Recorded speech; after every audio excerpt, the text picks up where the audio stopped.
Hello, I'm Craig Constantine. Welcome. This is the Podcaster Community Show, short conversations that are not just about podcasting, because I like to take the scenic route. Our guest today is Tracy Bedford. Welcome, Tracy. Thanks, Craig. I'm so excited to be here. I'm excited that you're excited.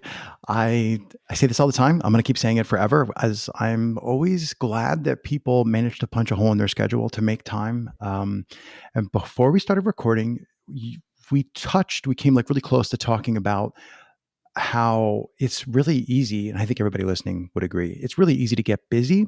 And we all know that busy just for busy sake is not a good thing.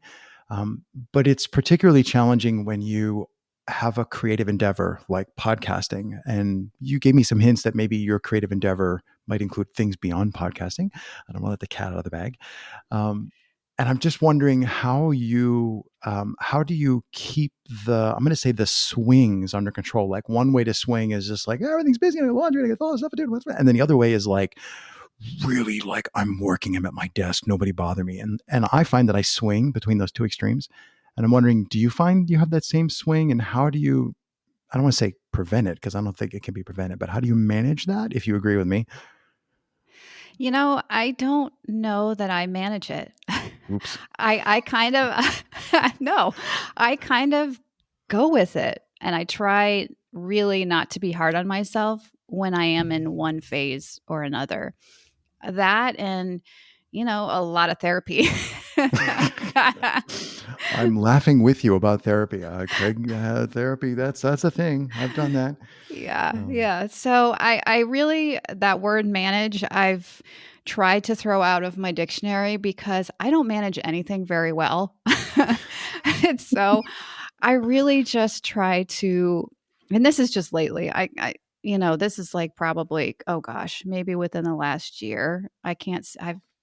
I'm not perfect at this, but I think I'm just getting better at learning to be okay with where I'm at mm, while still of course having the goals and getting things done that I need to get done. But sometimes I am in times of like, oh, I should really sit down and write. You know what, those dishes aren't going to wash themselves. So you said should. No shoulding on oneself. right. So you have a podcast. What's the name of your show? It's called Invisible You, and it's, And well, how, I gear it towards women over 40, but I've actually talked to men and people under 40 who listen to it. So it's a lot of, I want to say, like self-help, self-development. It's not just like, oh my God, I'm getting gray hair now. uh-oh, bad news. It doesn't Right. show up so well in the camera. That's why I wear headphones to hide the hair. Um, First of all, what episode number are you on? People know what I'm going to do. Oh, oh my gosh. I think I'm on 24 or 25. So Oh, I thought you were further than that, but maybe. congratulations, Thank you. because podcasting is a long, lonely road. I say this all the time because it's really important. Congratulations on at that point, and from what I've heard from a few episodes that I've skipped through and one episode I listened to thoroughly, I always say you've got it up on plane. Like it feels like you know what you're trying to share when you create an episode. So mad props for that. That's a big thing. Um, but and now I don't. You can. I had a guest one time on another show. I asked them a hard question and they went pass. Like it was a game show. I'm like, okay, then we went on to something else. So you can always pass. But Plead it's the been a fifth. hot minute, as you put it in your own words. It's been a hot minute since Uh-huh. you put out an episode. I think it was November.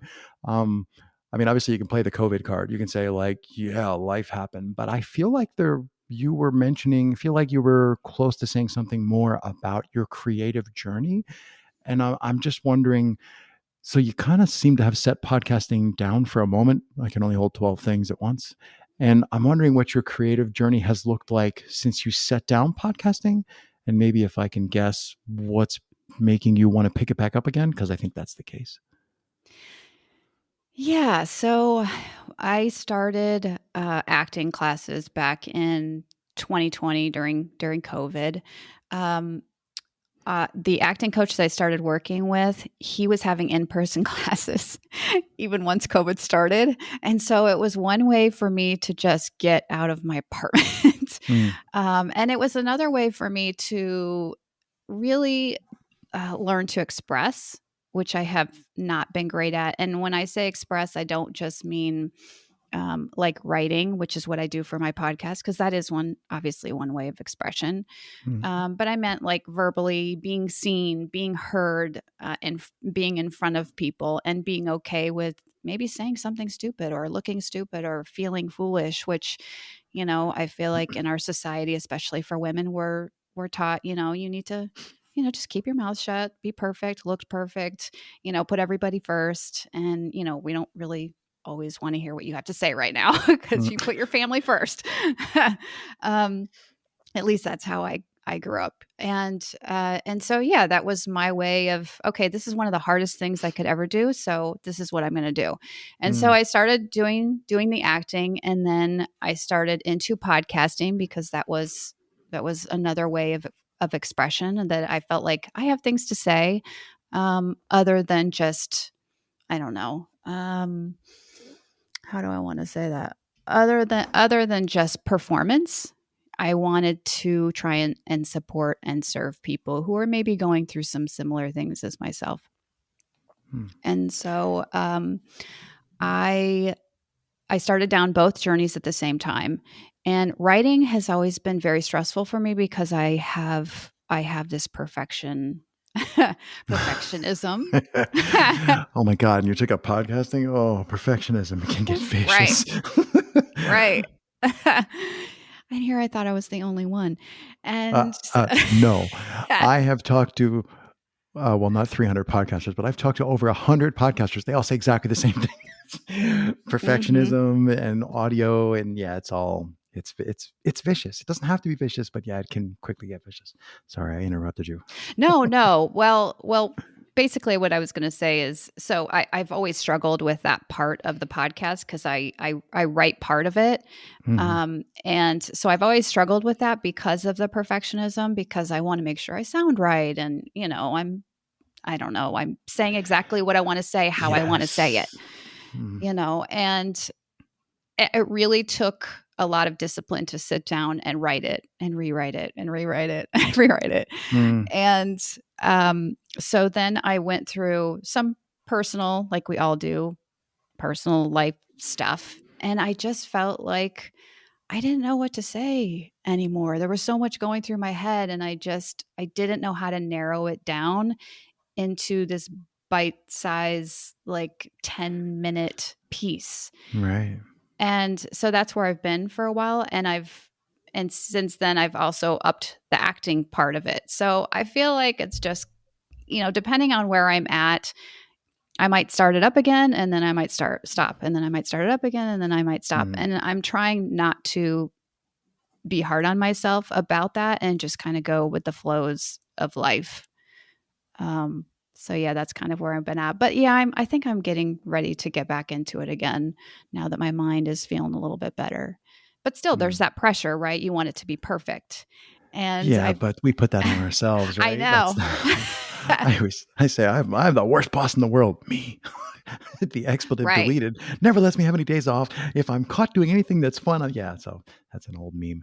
Um, so first of all, thank you for sharing because it can be it can feel. I mean, it is personal, but it can feel like really personal to say what you just said, uh, and not to diminish it at all. But yeah, I agree, 100%. Like that's a very common experience that I have seen a lot of people um, quietly. They kind of go, "This is a sight gag." They kind of go like. Well, I don't want to say, but I have this issue. And I'm like, oh, yes, we all have that issue. So I think it's really helpful for other people, especially because this show has a lot of podcasters who are listening, to hear all of us, me, hear Craig say, hear Tracy say, hear all these people say, yeah, we can get this perfectionist bit. So w- this happens to me all the time. When you're talking, I have like one question, 37 parts, trying to pick one. I think I find I'm going to throw out a hypothesis just off the top of my head, and then you can laugh at me or not. I find that for me, podcasting is like kryptonite because I love to be able to, I'm going to say control, but it's always attempt to control the other person's perception and what they're thinking and what they are receiving in response to what I'm saying or doing or waving my hands or even writing. I don't get freaked out having to like read or speak before a group of people because I can see, do they like it? Do they not like it? Are they falling asleep? I can change speeds. But as soon as I try to do a podcast, especially if it's host on mic, like I really suck at that. But in conversations like this, I have a hard time because, or maybe I had a really hard time and now it's getting easier because people are going to listen to this and I have no control of whether they're going to go, that guy's a moron, stop, but wait, in 2 minutes, it actually gets good. Like to me, that's the part where the control freak, it's not quite right. Or my obsessive compulsive, that also isn't quite right. So I'm just wondering, maybe acting is a little easier because you can see, the people who are there.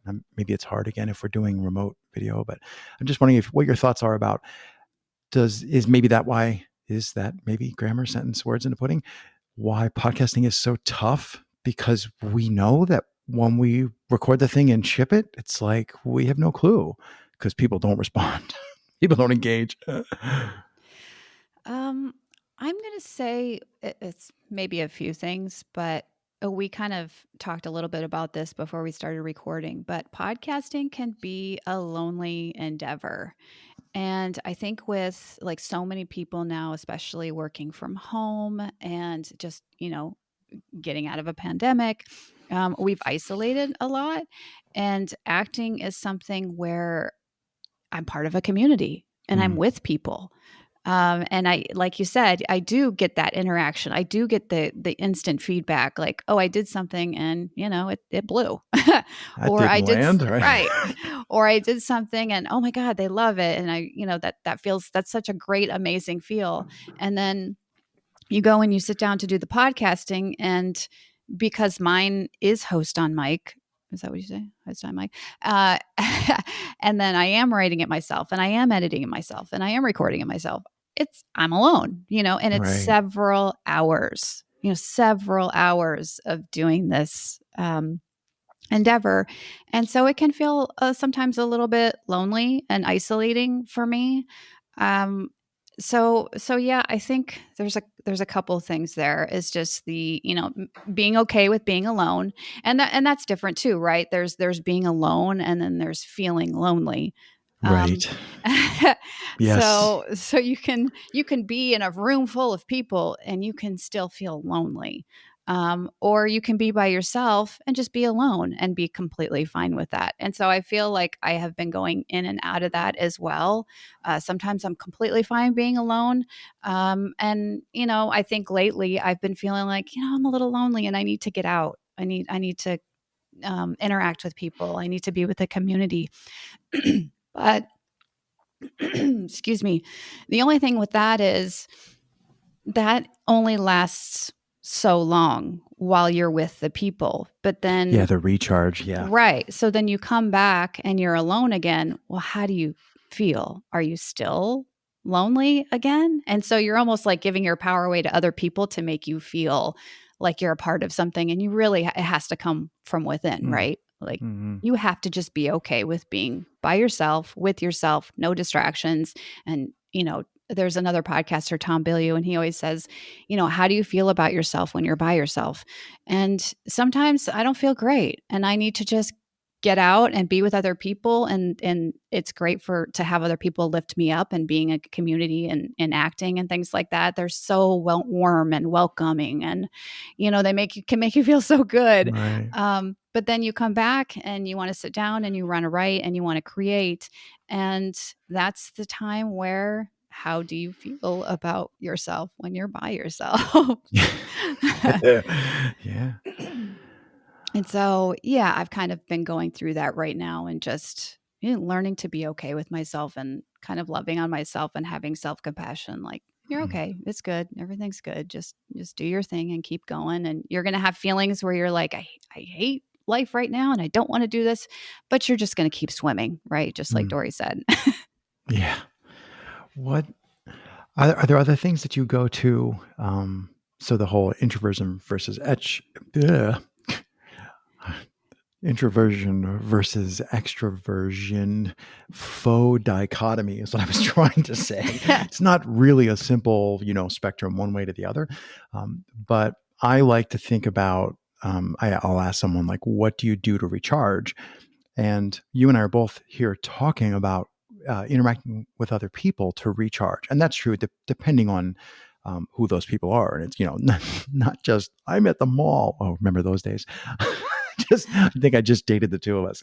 But like to be in a crowd, that may not be the least bit energizing. Like at a large, like go to the supermarket. This is not energizing. Um, Non sequitur. Does your supermarket have this little robot now that wanders around in the aisles?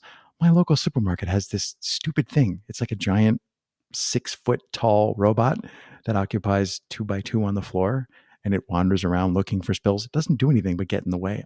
Sorry. I haven't been to No, the market much. I'm like, what is it's this creepy. random robot? I'm like trying to set things on the floor to block it in. It was really weird. Sorry.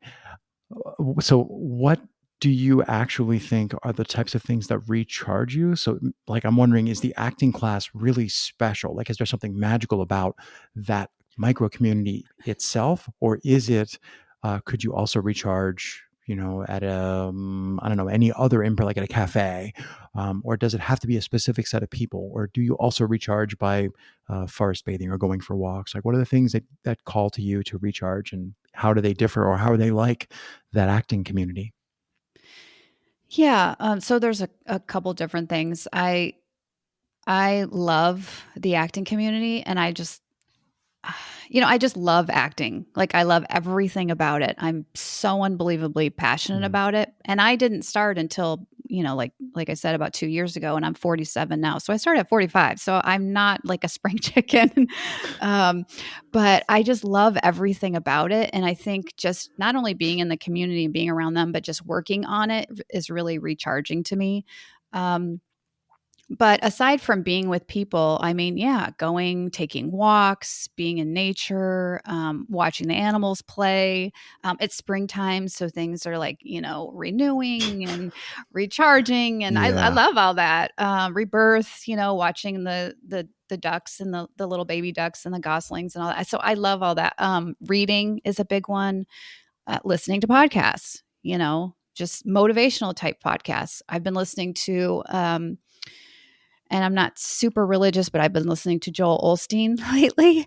Mm. And, he puts in the word God and I put in the word universe or, whatever you want. But his Right. messages are so freaking inspiring that you can just like turn one on and he's just like, be happy with you. Sometimes you just need that. Slap the headphones off. That's awesome. Slap Right. your headphones off and go do, save the world. Ta-da! Right. Like, I love myself. yeah. That and, all the things like journaling if you need to do that. I haven't done it in a while, but definitely walks, definitely therapy. Mm. Holy crap. Therapy, therapy, therapy. The best therapy session I ever had was the time I put my therapist to sleep. Like the Oh my person opposite gosh. me on a video call, and I actually saw him doze off. And I'm like, okay, I'm not taking that as like, dude, you're not doing your job. I took that as, wow, I talk too much. Like, just it was beautiful, objective feedback, not a criticism of the person that I was talking to.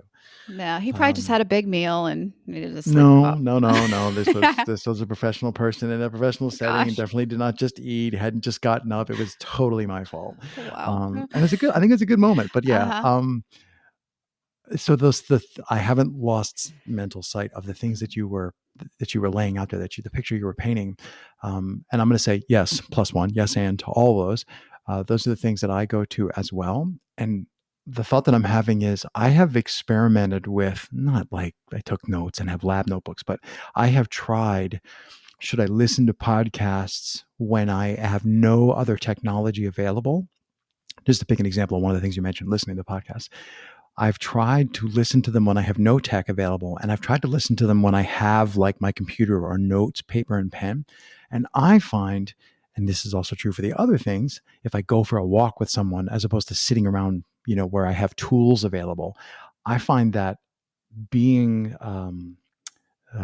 alone or isolated with the thing that recharges me when there's no chance for the other distractions, works way better. I used to be afraid I'm going to listen to this awesome podcast by Rich Roll, and then I'm going to have wasted my time because I didn't get a chance to take notes or I didn't write down the guest's name. It's like, no, when I find things that really recharge me, being self isolated with them really makes, like, magnifies the power. And I'm just wondering if you've noticed that, if you're like, do you try to do that to yourself on purpose, or what are your thoughts on? Because we were talking before about being alone versus being lonely. I think those are Yeah. closely related. I think, yeah. And I think, like to what you were saying, it's really just being present and focusing only on that one thing. Mm, And I think it's kind of a meditative experience. I know, you hear all the time, we'll sit down and meditate. And I have a very challenging time with that. But I'm telling you, when it's just me and like, um, I don't know, someone else's voice coming into my ears and I'm just mm, focusing on that, my mind just starts to go in other places and wander. And I do start to get like ideas or, thoughts that maybe I wouldn't have had if I was with someone else, A, and just like talking, or B, washing the dishes, vacuuming, straightening up while trying to listen, while having music on in the background, so which I have done. I mean, when I want to distract, hey, I can do it. um, me too. yeah, yeah. So that's a big one. Yeah, I think is just being present and being focused on whatever it is that you choose to be within that moment. To try and just have that time to yourself where you just need to go inside, and it doesn't always look like just sitting with your palms up, and sometimes it is just Incense. oh Right. right. It's reading a book or listening to a podcast or listening to an audible book, and I get a lot of inspiration from that. Terrific. As much as I always hate to say it, that's probably a good place for us to stop today. Doesn't have to be our only conversation, but thank you so much for taking the time to join me today, Tracy. It was a pleasure to get a chance to finally talk to you in person. Thank you. Yeah, this was great. Thank you so much, Craig.